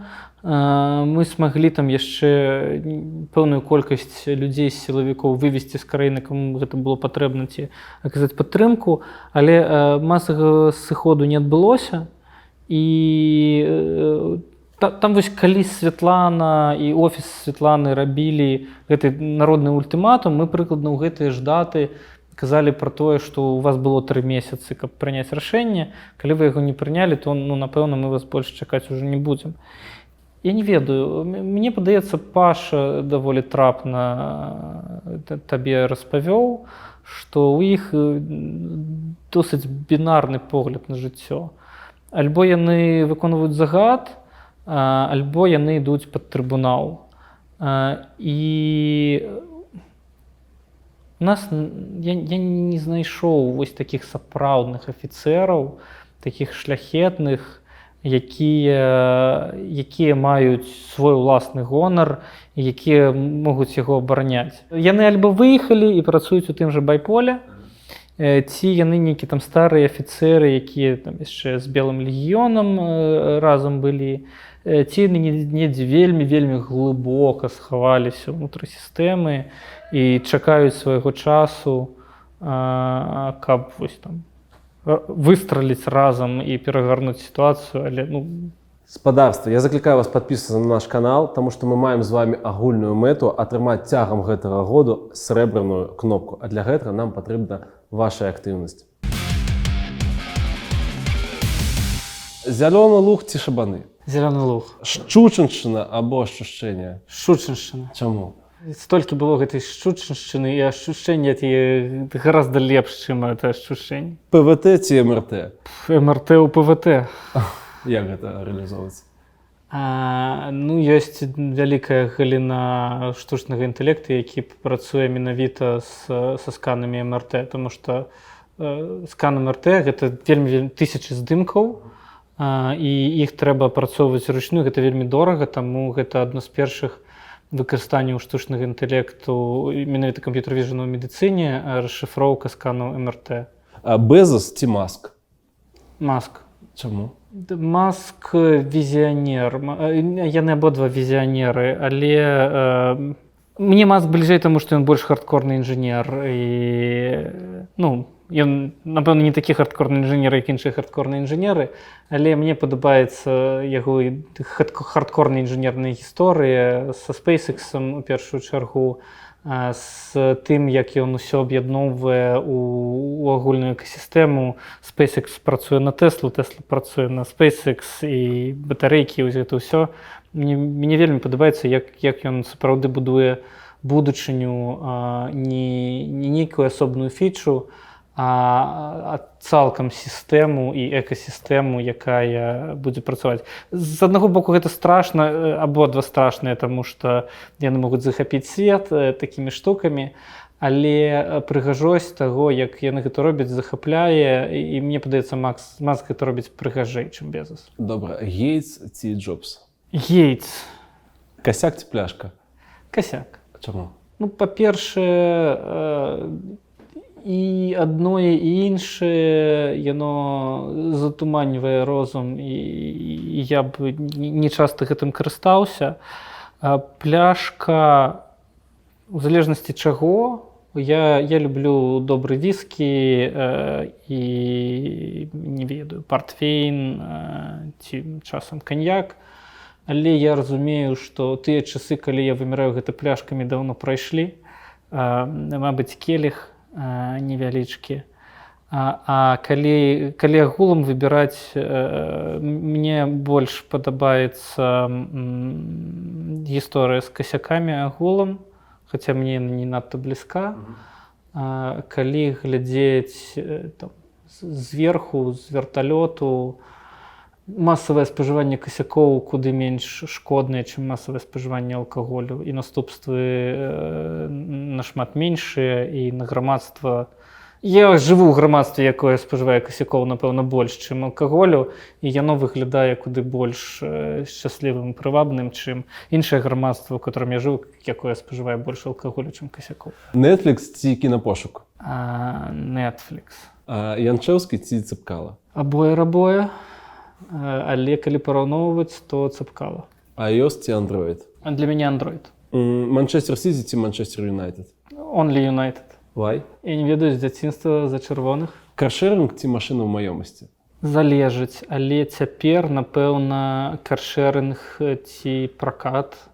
Гэта дае больш свабоды, больш гнуткасці і магчымасці на розных тачках пакатацца. Таму цяпер гэта так, каршэринг. Шрайбман ці Чалы? Шрайбман. Чаму? Мне здаецца, па пакаленню бліжэй. Яндекс ці Google? Google. Порнхаб ці Белта? Порнхаб. Гей-парад ці Дзень народнага адзінства? Гей-парад. Міхалок ці Корж? Міхалок. Добкін альбо Мікада? Добкін. Чаму? Мікіта яшчэ на шляху, а Добкін гэта ўжо сталая рол-модел, ролевая модель. Ён уже прыйшоў, да? Мне падаецца, што ён ужо дасягнуў, з яго можна пераймаць вельмі шмат. Мікіта супер круты, вельмі люблю Мікіту, але мне падаецца, што Мікіта яшчэ шмат чаго дасягне, і тады ён зойме сваё месца, пакуль Аркадій. Яшчэ не рол-модел Мікада, да? У чымсьці ўжо, але я думаю, што яго яшчэ пакуль небяспечна рабіць рол-модел, яму яшчэ трэба вельмі шмат чаго дасягаць, таму пакуль не будзем ставіць яго на п'едэстал. Санкцыі ці перамовы? Санкцыі, якія потым правядуць да перамоваў. Што датычыцца бяспекі бізнесу, якую ён ніколі не адчуваў, нібыта ў нашай краіны. Гэта твае словы, але ж ты распачаў бізнес у краіне. Чаму? Я пачаў праект у краіне. Насамрэч, бягучы бізнес, першая рэгістрацыя бізнеса адбылася ў Нідерландах. Кампанія была зарэгістравана адразу ў Нідерландах. У Беларусі не было ніякай юрыдычнай асобы. Яна з'явілася потым. Калі з'явілася асноўная кампанія ў Нідерландах, потым з'явіўся офіс распрацоўкі ў Беларусі. Ты пачынаеш бізнес там, дзе ты знаходзішся, там, дзе ты можаш яго пачаць. Але потым ты шукаеш лепшае месца для гэтага бізнесу. Тое месца, дзе ён будзе расці найхутчэй і найбольш будзе зарабляць. Таму я зноў-такі паўтаруся, усе больш-менш сталыя кампаніі, яны заўжды рэгістравалі свае headquarters у бяспечнай юрысдыкцыі. Там, дзе забяспечваецца бяспека прыватнай уласнасці, бяспека супрацоўнікаў, бяспека фінансаў і гэтак далей. Што наконт даверу да ПВТ? Ці быў ён у цябе? Ад ПВТ ніколі не было шмат чаканняў, шчыра кажучы. То бок мы разумелі, што гэта беларуская дзяржаўная установа, якая ў рэшце рэшт працуе толькі на Беларусь. У сэнсе не на Беларусь, у агульным сэнсе, а на Беларусь як лукашэнкаўскую дзяржаву, таму што яна была створана імі для таго, каб даглядаць за айцішнымі бізнесамі. Але была ілюзія, што у ПВТ як структуры ёсць нейкае сваё месца пад беларускім сонцам, і яны могуць адстайваць свае інтарэсы. То бок тое, што пачало адбывацца з беларускімі IT-кампаніямі увосень 2020 году, гэта было відавочна шкодна для ўсёй індустрыі і шкодна для самога ПВТ. І была ілюзія, што ПВТ будзе адстойваць свае ўласныя інтарэсы перш-наперш, і праз гэта адстойваць інтарэсы кампаній сяброў ПВТ. Але аказалася, што ПВТ не з'яўляецца самастойнай адзінкай, не прымае ніякіх рашэнняў самастойна, адпаведна, пра што з імі можна было размаўляць, калі яны не з'яўляюцца суб'ектам. Калі філасофскі, ПВТ гэта спроба пабудаваць Беларусь унутры Беларусі? Не. ПВТ гэта свабодная эканамічная зона, гэта кшталту ўнутранага офшору. Гэта спроба стварыць такія, цеплічныя умовы для пэўнага сектару эканомікі, каб ён мог спакойна развівацца, і гэта ўсё сыходзячы з нейкай іх логікі. Магчыма, у іх былі ідэі пра то, што яны смогуць размахваць ПВТ як сцягам і казаць: вось, глядзіце, у нас інавацыйныя кампаніі, не гледзячы на тое, што апошняя дыктатура ў Еўропе. Магчыма, яны планавалі, што ў пэўны момант гэтыя кампаніі змогуць вырасці, і іх можна будзе даіць, як усе іншыя бізнесы. Я не ведаю, некую логіку яны гэта закладалі. Але ніхто наўмысна не будаваў краіну ўнутры краіны, тым больш краіну, якая валодае рэсурсамі і можа пазмагацца за палітычную дамінацыю ва ўсёй Беларусі. Мне складана сабе такое уявіць. Як ты лічыш, якую ролю ў гісторыі краіны адыграла ПВТ?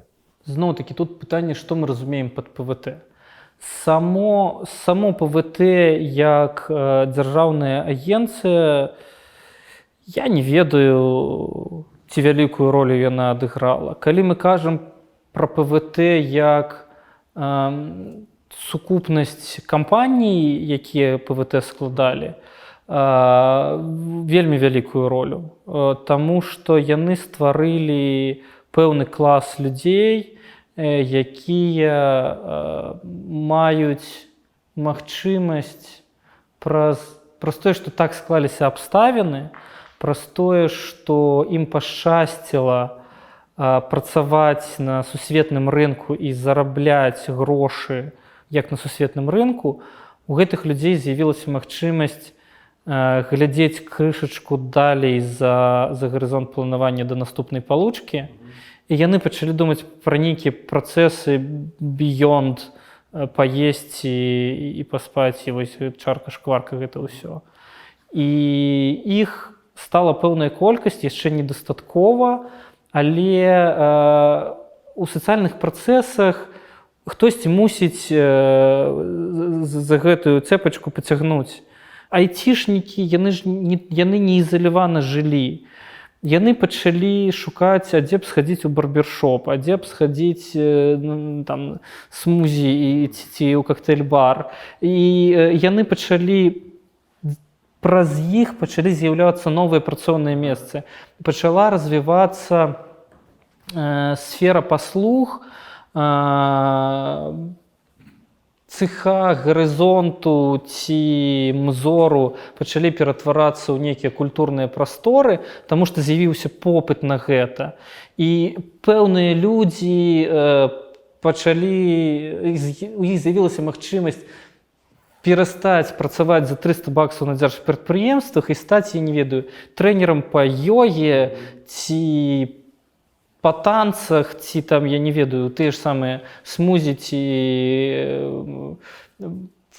фрапучино рабіць. То бок, яно за сабой нешта пацягнула. Магчыма, калі б яно працягвала развівацца вось павольна, як яно было, то гэта быў бы таксама такі шлях, калі эканамічна людзі бы паволі перацякалі з дзяржаўнай эканомікі ў прыватную эканоміку, гэта таксама быў бы добры шлях. Але гісторыя склалася так, што мы пайшлі іншым шляхом. Слухай, як вся гэта гісторыя уплывае на стаўленне дзяржавы да ПВТ? То бок ПВТ гэта крыніца для усіх гэтых людзей, гэтага middle class, даволі вольных. Які будуць адносіны зараз да ПВТ? ПВТ быў такой свяшчэннай каровай, і іх ніхто не чапаў. Зараз відавочна, што гэта карова пойдзе пад нож, бо пакуль лукашэнкаўская дзяржава не разумела, што такое ПВТ і якія рызыкі яна для яе нясе, іх ніхто не чапаў. І не ведаю, памятаеш ці не памятаеш, калі Пракапеню выпусцілі, і яны там зрабілі гэты ПВТ 2.0, дэкрэт нумар 8, з крыптавалютамі гэтым усім. Лукашенко казаў, вы там рабіце, што я ў гэтым ні халера не разумею, вы рабіце, але калі што-небудзь пойдзе не так, вы ўсе сядзеце. І вось гэта быў яго квінтэсэнцыя яго падыходу да ўсяго. Я не разумею гэтыя вашы айфоны, плафоны, вы там сабе гуляецеся ў свае гэтыя цацкі, пакуль вы нічога не нарабілі. І вось мы нарабілі, мы выходзілі маршамі, фінансавалі... Сталі рухавікамі пратэсту. Ну, вось гэта ўсё. Мы нарабілі ўсё, ну, цяпер, як я напісаў, ён усіх пасадзіць. Ну, ці не дасць развівацца. Ці дасць развівацца толькі лаяльным і будзе стрыкчы ўсіх. Ну, падаткі ўжо паднялі, паднімуць яшчэ і... Вось, дарэчы, пра што з'явілася гэта фармулёўка пра страту даверу. То бок яна была там не пра абстрактнае, што ПВТ за нас не заступіўся, а пра тое, што дзяржава гарантавала падатковы рэжым да 2020 нейкага там году, а потым яны такія, мы перадумалі, мы цяпер падаткі падымем з 9 до 13%. І мы такія, what the fuck? У сэнсе, мы ж дамаўляліся. Ну, ўсё... Калі дамовы не працуюць, то пра што можна надалей размаўляць? Ну, то бок, насамрэч, гэта падатковая штука, яна не была крытычнай, але яна была вельмі паказальнай. То бок, твоё бізнес-планаванне можа будавацца толькі на тым, што правілы гульні усталяваны, іх ніхто не парушае. Ты ведаеш, што там да 2025 ці 2028 некага году у тебе падаткі складаюць 9%, а не 13%. І ты сваю бізнес-мадэль і фін-мадэль на гэтым будуеш. Калі у тебя падсоткі змяняюцца, ты такі, як? Вельмі проста. Чаму твоя кампанія выйшла з ПВТ? Сукупнасць усіх фактараў. Напэўна, самым вялікім штуршком да выхаду была справа Пандадоку. Ну, то бок... Растлумач мне свае адчуванні. Вось ты, я не ведаю, як гэта адбылося, ты чытаеш навіну, і што адбываецца ўнутры? Ты разумееш, што Мінск маленькая вёска, а ПВТ гэта 3 двары, якія побач, і ўсе адно аднаго ведаюць. Ну, то бок, што ты адчуваеш, калі тваіх сяброў ці знаёмых бяруць у закладнікі і патрабуюць выкуп? Я спрабую да гэтага ўсяго падыходзіць цынічна, але, прынамсі, калі ў мяне ёсць нейкія дзелавыя стасункі з гэтымі людзьмі, я мушу з іх выйсці, таму што гэта неэтычна працягваць дзелавыя стасункі з тымі людзьмі, якія бяруць закладнікаў і патрабуюць выкуп. Нават калі ты іх не ведаеш, гэтых людзей. Калі я працую з людзьмі, якія бяруць закладнікаў, тады іншыя партнёры ў свеце будуць на мяне глядзець і такія, окей, ты талерыруеш захоп закладнікаў. Наколькі я магу табе давяраць? І ты пачынаеш узважваць, ты застаешся тут працаваць з бандытамі, ці ўсё ж такі ёсць цывілізаваны свет, у якім ты хочаш... То бок, нават калі цынічна да гэтага падыходзіць, гэта ўсё вельмі лагічна. Акрамя таго, пра што я казаў эмацыйна, як? Дарэчы, я прапаную вам інтэрактыў. Мы публікуем гэтае відэа, і цягам паўгадзіны я буду адказваць на ўсе каментары, якія вы напішаце. Давайце паспрабуем, мне цікава, што з гэтага атрымаецца. Твои першыя суткі адміністратыўнага арышта адбыліся, калі гэта яшчэ не было рэчаіснасцю беларускай. Гэта аж 2011 год. Што адбылося? Не, гэта рэчаіснасць насамрэч было заўсёды. Проста маштабы былі розныя.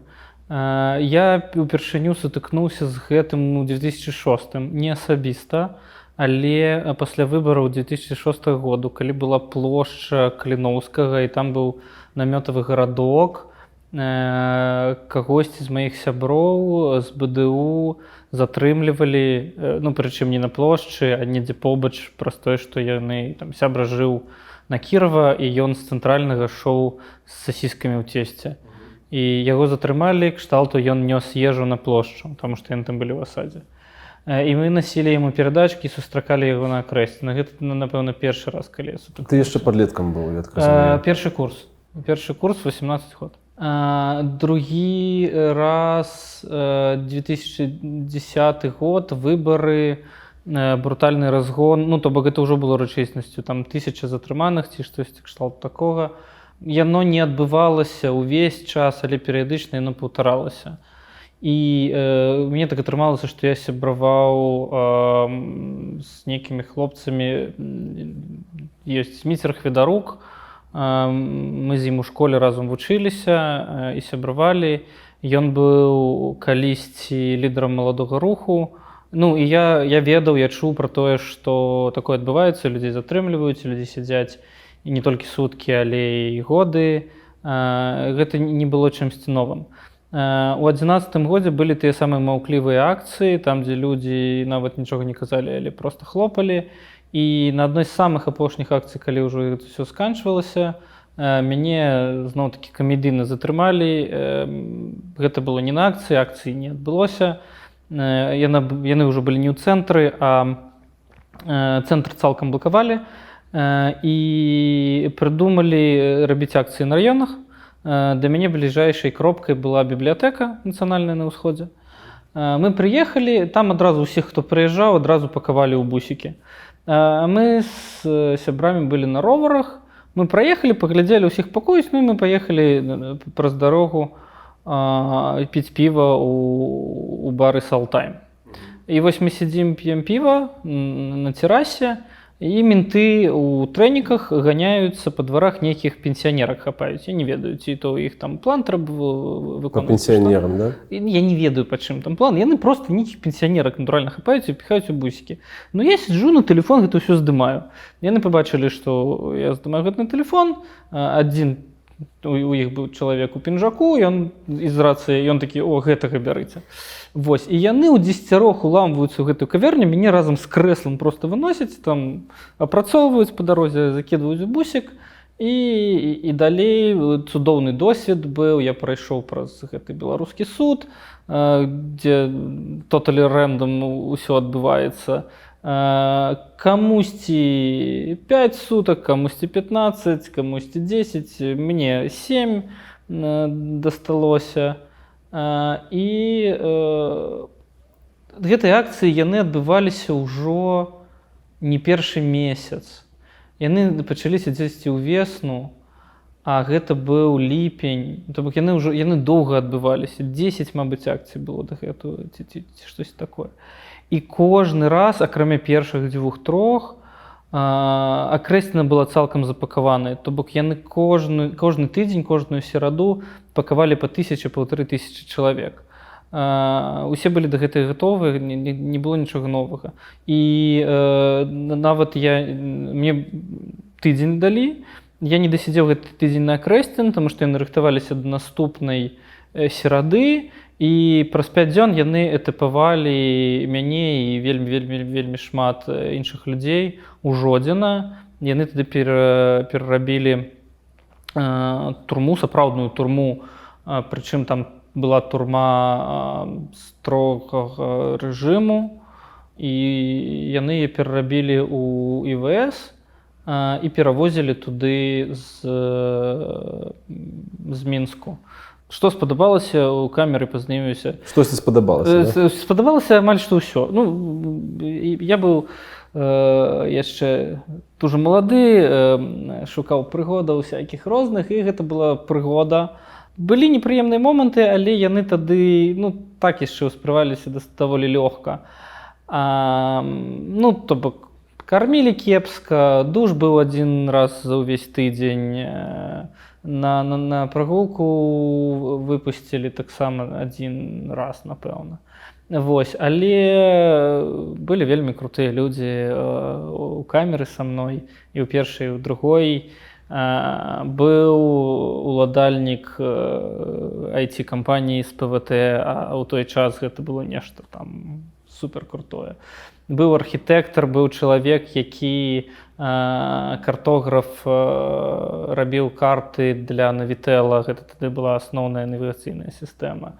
З Андрэем Ткачовым я пазнаёміўся там жа. Ну, то бок, гэта было вельмі. Ты адчуваў сваю датычнасць да эліты беларускага грамадства, калі ты знаходзіўся ў гэтай турме. І для мяне, як для студэнта яшчэ на той час, гэта, канешне, было вельмі усцешна. Растлумач мне, калі ласка, навошта студэнту патрэбіліся маўклівыя акцыі? Мне з дзяцінства не пашанцавала. Я пайшоў у школу ў 94-м годзе, так? У мяне на дзённіку была пагоня і бел-чырвона-белы сцяг. У мяне школа першыя 2 гады дакладна была па-беларуску. Ну, то бок, у мяне з дзяцінства ўжо сапсавалі. Потым у маім жыцці здарыўся ліцэй БДУ. У мяне была класная рубашная Лера Мікітаўна, якая выкладала беларускую мову, літаратуру, і мы ставілі на ліцэйскай сцэне «Каласы пад сярпом тваім» Караткевіча. Ну, то бок, у мяне мала было шансаў на нармальнае жыццё пасля гэтага ўсяго. Гэта не было рацыянальна, гэта не было там нейкае... Мы не ведалі, навошта мы гэта робім. Я часам адчуваю, што мы дагэтуль не ведаем, навошта мы гэта робім. Вось ты бачыш некую несправядлівасць, якая адбываецца, як бы пафасна гэта не гучала. Ты бачыш, што нешта працуе не так, ты такі, так, окей, нам трэба нешта мяняць.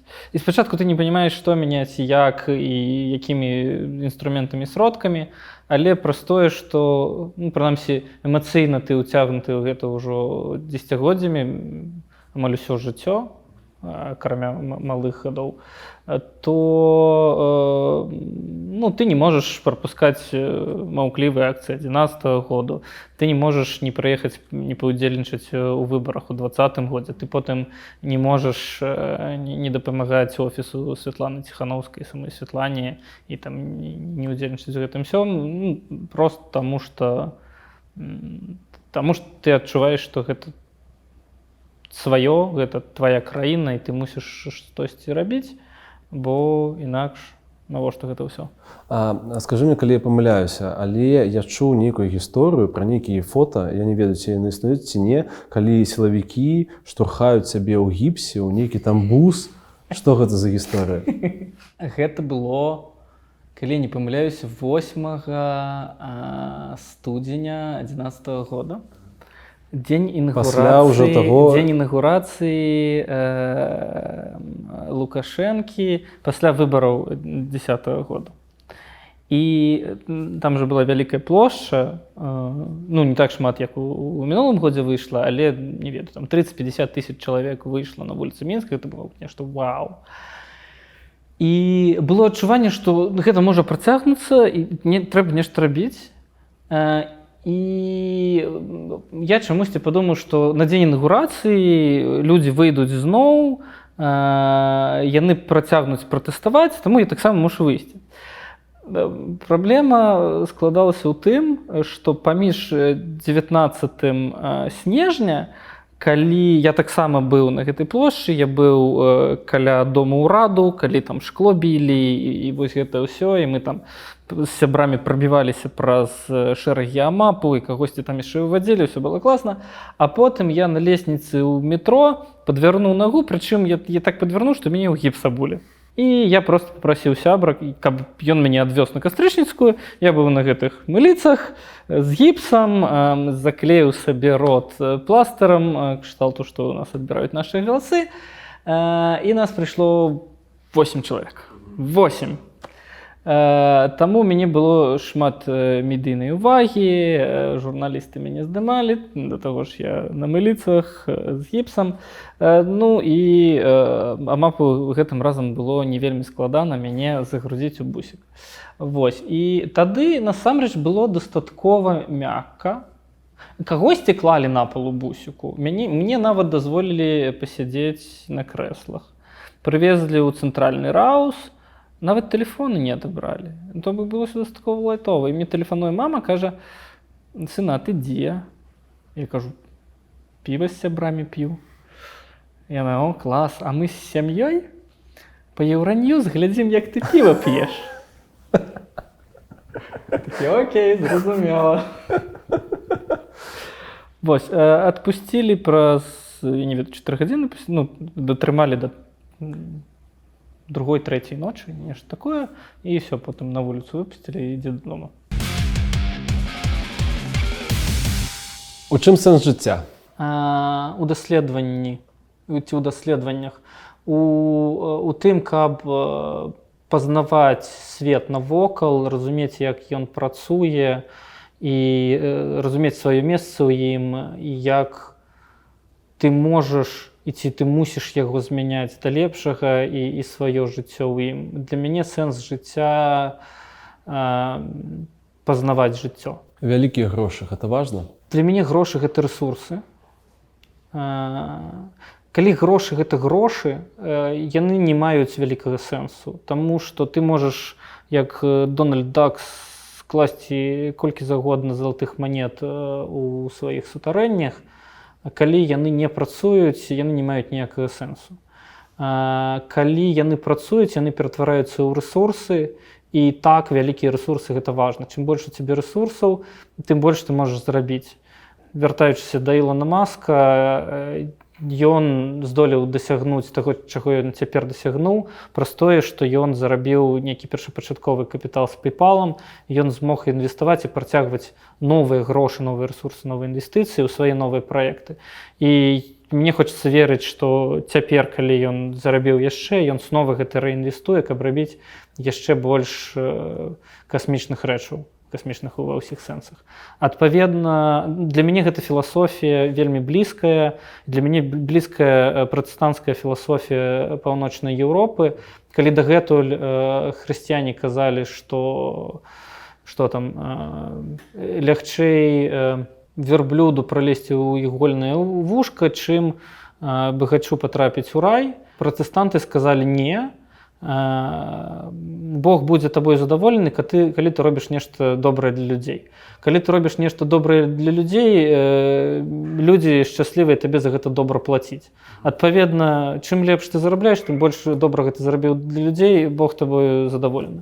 І мне гэта філасофія вельмі блізкая, таму калі разглядаць грошы як рэсурсы, лепш, каб іх было больш. Ці атрымліваеш ты асалоду ад жыцця ў гэтыя часы? Кожны момант, калі не пакутаю. Пакуль ты верыш у тое, што ты робіш, ты атрымліваеш ад гэтага асалоду. Яшчэ лепш атрымліваць вынікі ад таго, што ты робіш, тады асалода памнажаецца. Вынікі не заўжды атрымліваюцца, але ты спрабуеш зноў і зноў, ты фейлішся і зноў спрабуеш, і зноў фейлішся, зноў спрабуеш, потым ты атрымліваеш вынік і ідзеш далей. З гэтага складаецца жыццё, з гэтага складаецца асалода, прынамсі для мяне.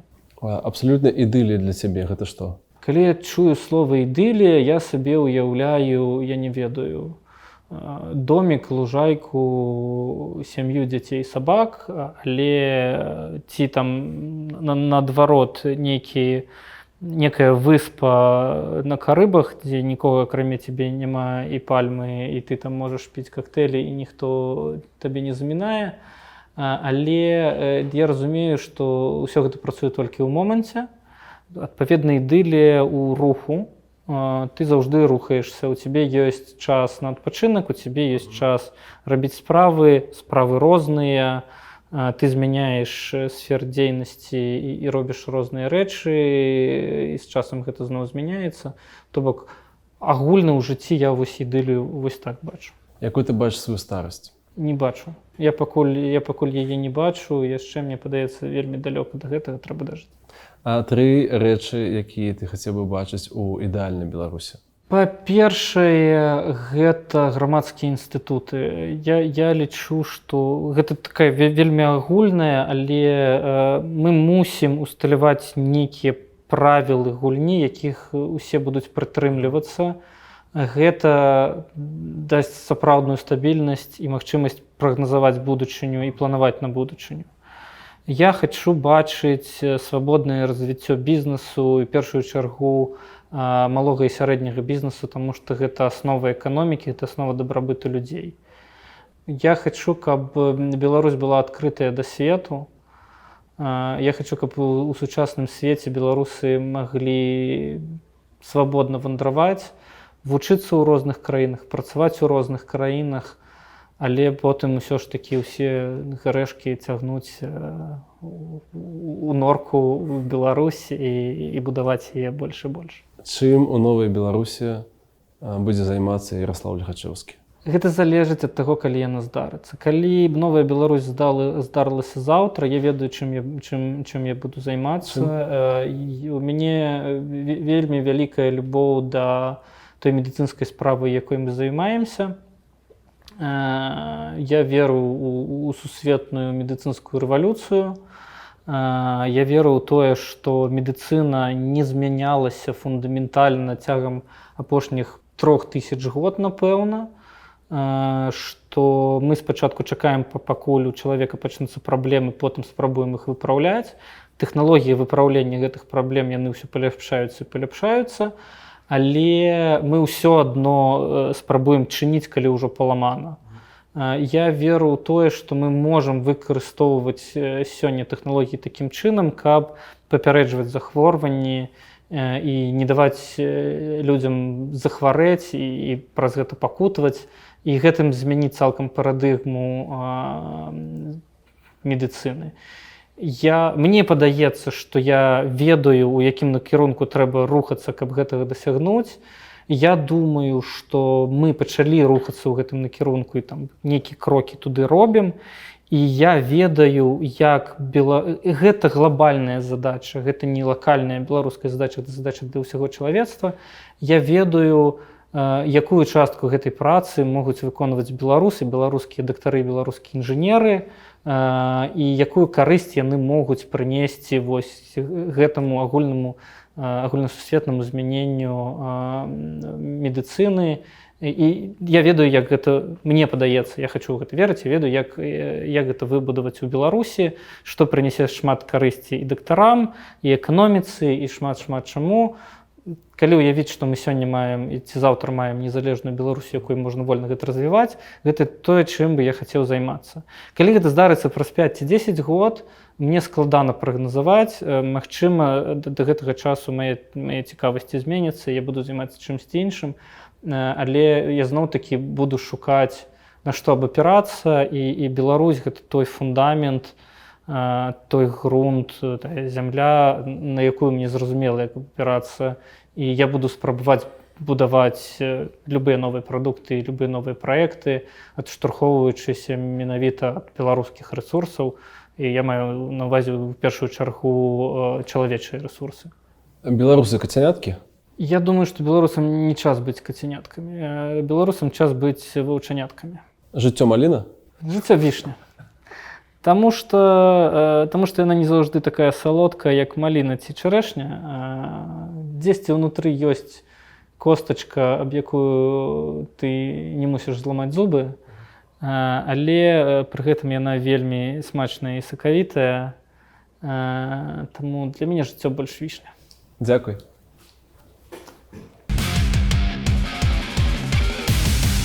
Шчыра дзякуй, што даглядзелі гэта відэа да канца. Шчыры дзякуй стартап-хабу і Магуру за гэтую прастору. Зычу вам усім плёну. Пахне чабор.